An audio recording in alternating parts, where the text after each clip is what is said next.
Assalamualaikum warahmatullahi wabarakatuh. Rekan-rekan insan pendidikan di Indonesia dan di tanah air. Jumpa lagi dengan channel Guruku Indonesia. Pada video kali ini kami ingin memberikan motivasi dan semangat bagi rekan-rekan guru honorer di Indonesia, karena pada tahun 2021 ini terbuka lebar kesempatan bagi Bapak Ibu guru honorer untuk meningkatkan karir dan kesejahteraannya. Di sini pemerintah sudah memberikan peluang dan pintu yang lebar bagi Bapak Ibu guru honorer untuk meningkatkan karir dan tentunya akan berimbas pada ekonomi dan semangat dalam bekerja.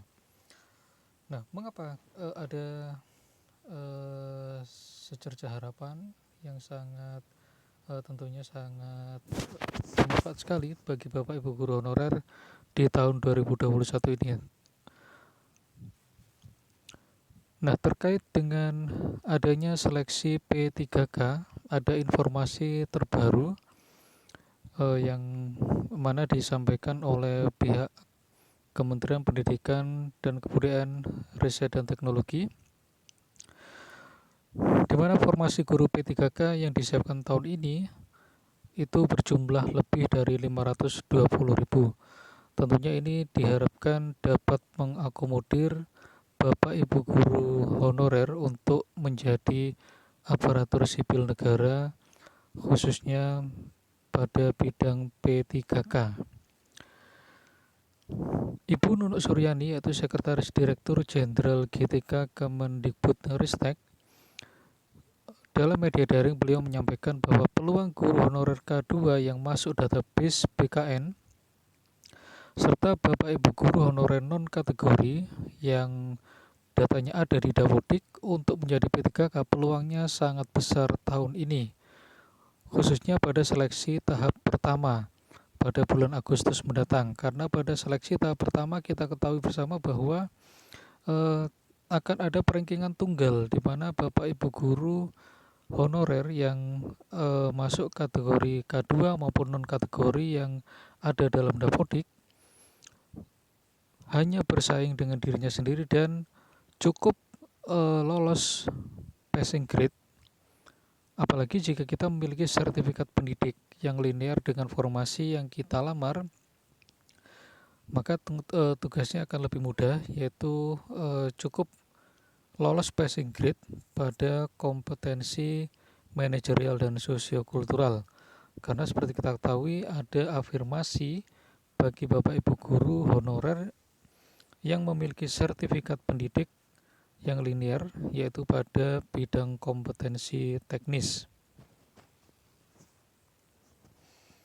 Nah, bagaimana jika Bapak Ibu guru honorer K2 dan non kategori yang tidak lulus pada kompetensi 1, maka akan beresiko akan bersaing dengan guru swasta maupun lulusan pendidikan profesi guru, yang mana tentunya akan memberikan peluang yang lebih kecil daripada pada seleksi tahap pertama pada bulan Agustus.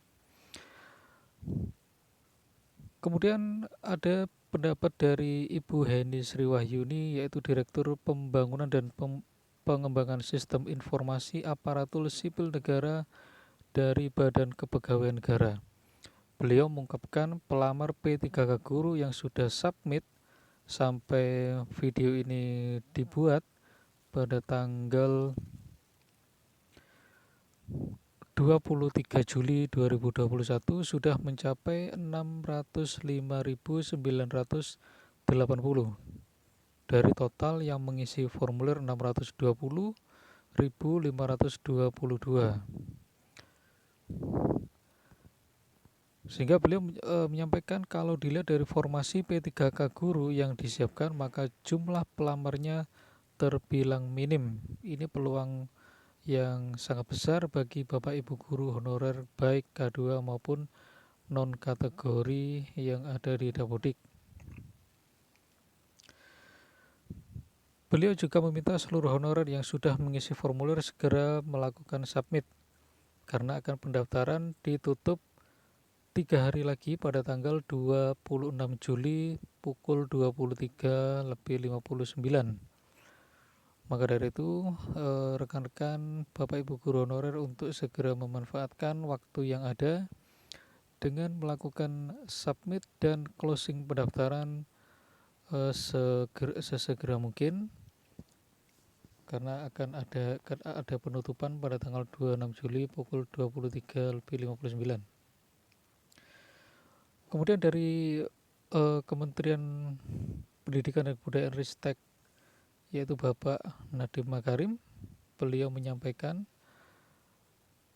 keuntungan-keuntungan jika Bapak Ibu guru honorer menjadi tenaga P3K.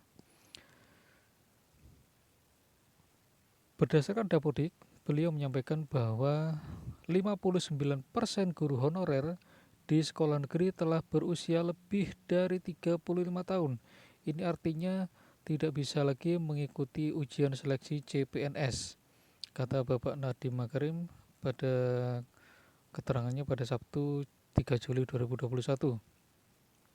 Keuntungan yang pertama adalah perubahan status dari honorer ke ASN P3K tentunya akan berimbas pada jaminan kesejahteraan ekonomi bagi guru, yaitu meliputi gaji dan tunjangan profesi.